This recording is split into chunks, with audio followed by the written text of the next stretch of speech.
A quick revision of the chapter Electric Charges and Field.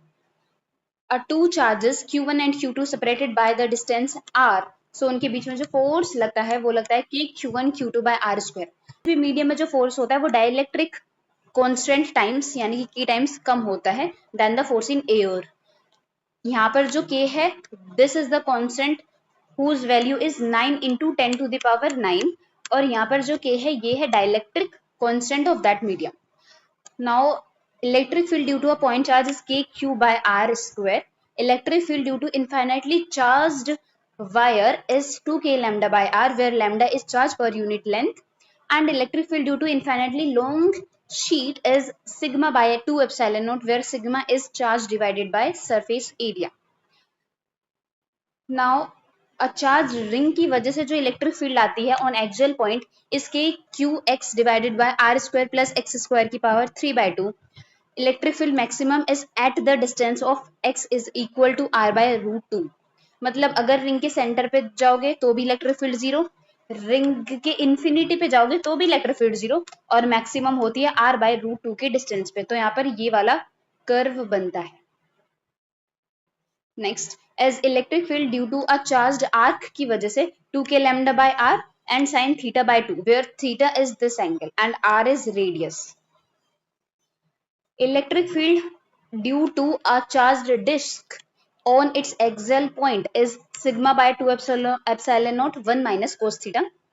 And जो electric field है due to a hollow sphere या फिर एक shell की वजह से आउटसाइड वाले पॉइंट पे K Q by R square, surface पर K Q by R square where R is the surface radius and अंदर जो इलेक्ट्रिक फील्ड होती है वो जीरो होती है.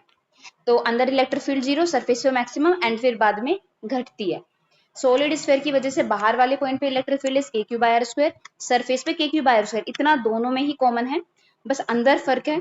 अगर चार्ज पूरा सरफेस पे डिस्ट्रीब्यूटेड है तो अंदर इलेक्ट्रिक फील्ड जीरो और पूरा चार्ज अंदर तक भरा हुआ है, एक सॉलिड नॉन कंडक्टिंग स्फीयर है तो अंदर इलेक्ट्रिक फील्ड होती है के क्यू आर बाय रेडियस का क्यू. देखो अंदर electric field is proportional to small R. So यहाँ पे अंदर लीनियरली बढ़ेगी फिर सरफेस पे maximum and then R square के प्रोपोर्शनल में घटेगी. Now electric flux is electric field and area vector का dot product that is E A cos theta.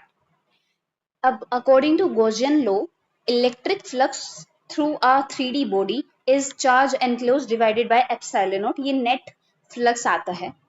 And अगर कोई चार्ज है क्यूब के अंदर है, पूरा कंप्लीटली एनक्लोज्ड है इन द क्यूब, सो यहाँ पे फ्लक्स आता है क्यू बाय एप्सिलॉन नॉट. अगर ऐसे एक फेज पर है तो क्यू बाय 2 एप्सिलॉन नॉट, इस वाले कॉर्नर पे है तो क्यू बाय 4 एप्सिलॉन नॉट और यहाँ पर है तो क्यू बाय 8 एप्सिलॉन नॉट. ये आता है उस बेसिस पे कि कितना पार्ट चार्ज का अंदर है. यहाँ पे क्यू बाय 8 पार्ट, यहाँ पे 1/8 पार्ट अंदर है, यहाँ पे 1/4 एंड यहाँ पे 1/2 और यहाँ पे पूरा का पूरा चार्ज ही अंदर है. Dipole moment is charge into distance where the direction of dipole moment is from negative charge to positive charge. Now electric field due to a dipole on its axial and equatorial point, on its axial point is towards the direction of dipole moment and is 2kp divided by r cube और equatorial point पे होती है kp divided by r cube. Direction axial point पे same है और equatorial point पे opposite direction है dipole moment की और इलेक्ट्रिक फील्ड की.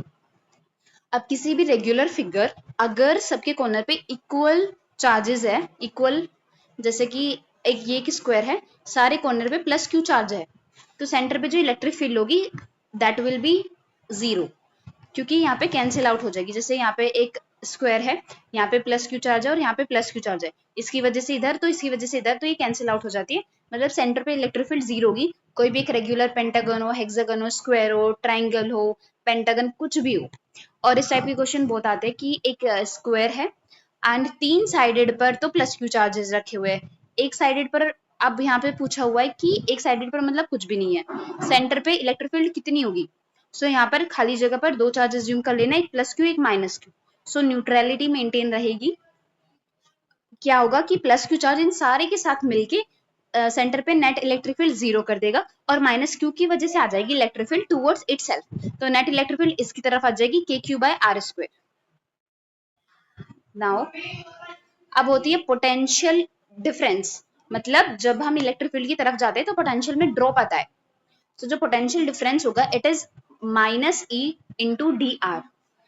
अब अगर इस टाइप के क्वेश्चन दे रखे होंगे कि हमें इलेक्ट्रिक फील्ड दी जाएगी अलग अलग कोऑर्डिनेट्स पर और हमसे चेंज इन पोटेंशियल पूछा जाएगा या फिर इलेक्ट्रिक फील्ड पूछी जाएगी, सो सिंपल यहाँ से आ जाएगा कि चेंज इन पोटेंशियल जो होती है माइनस कॉमन ले लेना, integration of E X with respect to D X plus integration of E Y with respect to D Y और integration of E Z with respect to D Z.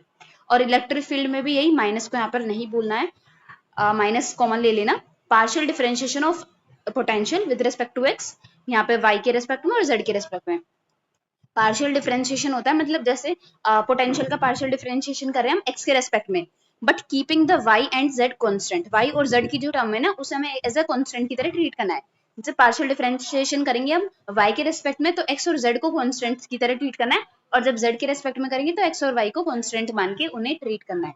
अब external work done होता है change in potential energy, और अगर electric field का work done पूछे तो minus into change in potential energy, final potential energy minus initial potential energy, where potential energy is minus P dot E, यानी कि dipole moment और electric field का dot product minus P E cos theta, और torque होता है dipole moment और electric field का cross product. अगर हम एक डाइपोल मोमेंट को अपनी इसकी स्टेबल इक्विलिब्रियम से थोड़ा सा रोटेट कर रहे हैं तो ये एंगुलर सिंपल हार्मोनिक मोशन करेगी एंड इसका जो टाइम पीरियड होगा it will be equal to 2 pi under root of moment of inertia into P into E. ये कोई यहाँ पे डॉट प्रोडक्ट क्रॉस प्रोडक्ट नहीं करना है, सिंपल डाइपोल मोमेंट की मल्टीप्लाई कर देना इलेक्ट्रिक फील्ड्स।